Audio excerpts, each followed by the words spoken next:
We're starting the newspaper reviews from The Nation. Major headline: why Dangote Refinery petrol is yet to hit the market. Agreement on pricing template between firm, government yet to be reached. How social media is feeling banditry by army. Emefiele, court fixes Thursday to hear applications on forfeited assets. BOI raises 1.43 billion euros in global loan syndication. More stakeholders reject LP caretaker committee. Lagos Chinese firm signed pact on 68-kilometer green rail line. Government rolls out sale of 30,000 metric ton of rice for 40,000 naira. Prosecution of Britain, orders for treason in order, says US mayor, ex-British envoy. What stories do we have in The Nation? Okay, so I have the story of the government rolling out the sale of 30,000 metric ton of rice. They said to cushion the effects of rising food prices, the federal government yesterday kicked off the sale of 30,000 metric tons of milled rice at a subsidized rate of 40,000 per 50 kg bag. They said the Minister of Agriculture and Food Security, Senator Abubakar Kyari, hailed the president's commitment to ensuring that no Nigerian goes to bed hungry. He said this food intervention is timely given the current economic challenges facing the country. He said to ensure fairness and transparency, government has put in place several checks, including the one-man, 150 kg bag policy and verification procedures through the National Identification Number, that is the NIN, and phone numbers. He said the measures are designed to prevent multiple purchases and ensure that the rice reaches the intended beneficiaries. Well, we're not only eating rice. I don't know why it's only rice that they have just... It's like a major staple. Every house must have rice. So bad that we're moving easier. the culture of rice. Rice is not historically our food. Yes. I would have wished we do that for gari And corn. and corn, which goes Yams. You can either eat corn as ogi or eat corn in many other ways. Walker, corn pudding. Yes. But even the 50 kg of rice is even too much, as in, it will really go around, because there are so many people who cannot afford the 40 kg. So how are they should bring it down to maybe, say, 5 kg, so that it will really go, so that everybody will be able to get as well. So let me take the story from BOI. So the Bank of Industry has successfully raised 1.43 billion euro, which is a significant move. It is aimed at expanding this development, the financial institution, to be able to provide funding to more people. Yesterday, they indicated that they've recorded this is a 142.5% increase, according to what they've gotten. And the expectation is that it will enable BOI to reach out to more people. In July 2022, they raised 1 billion in terms of loan from this same Euro platform. And the managing director, Dr. Olasupo Olusi, said that the oversubscription represents a mark of confidence in the bank and in the Nigerian economy by foreign investors. Now, because I run business and I know that BOI truly supports, especially for manufacturing equipment, BOI loan is the best platform for business owners to get equipment and not have to pay a whole lot of interest from it. So people should take advantage of this BOI loan. Go and reach out to them. Yeah. So I have a story here. The Nigerian army has decried the increasing influence the social media is giving banditry in the country. It said social media platforms provide the oxygen for criminals like bandits to breathe and increase their attacks.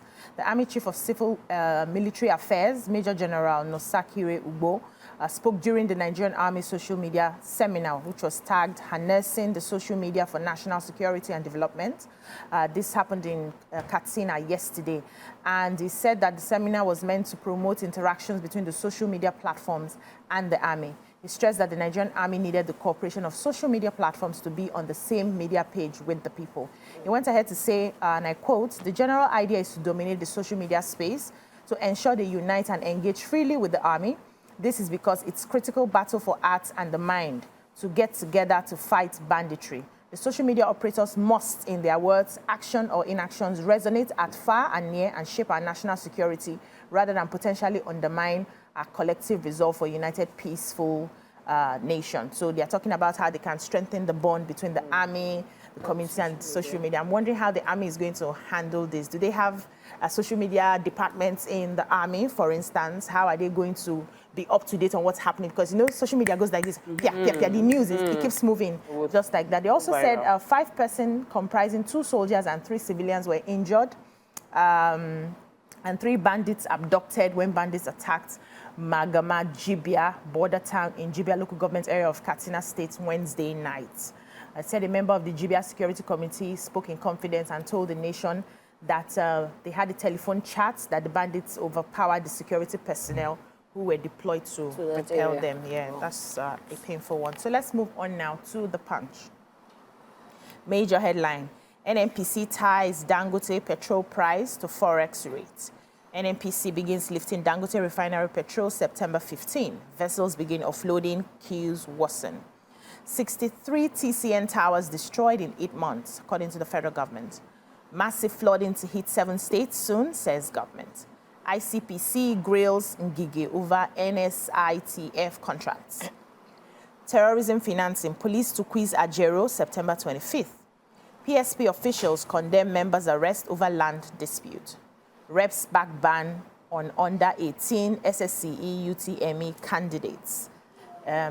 Which stories do we have in the Punch? I have the 63 power transmission towers destroyed in 8 months, and this one says that a total of 63 power transmission towers were being destroyed by vandals between January and August this year, and the latest industry data from the Federal Ministry of Power has revealed most of the towers were destroyed in the northern part of the country. A few others were vandalized in the southern and the eastern regions respectively. And the activities of the vandals led to the complete collapse of 17 of the towers, while the components such as conductors, underground cables, braces, etc.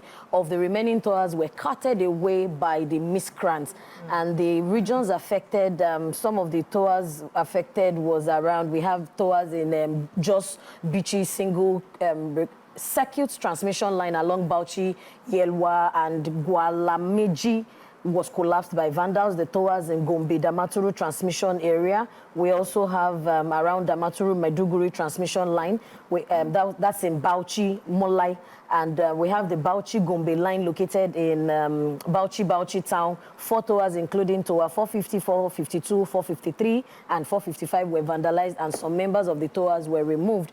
And this also is reporting that the government is reporting that tower 70 on 330 kV Gwagwalada Kantape transmission line in Abuja was also vandalized. And we have in Port Harcourt, we also have around Bauchi, Ogbogene, that's around Port Harcourt. These were the listed areas where the vandalism took place. And of course, like the minister was also saying, that this is part of the reasons we always have shortage of supply to some areas, because vandals keep pushing and vandalizing government properties.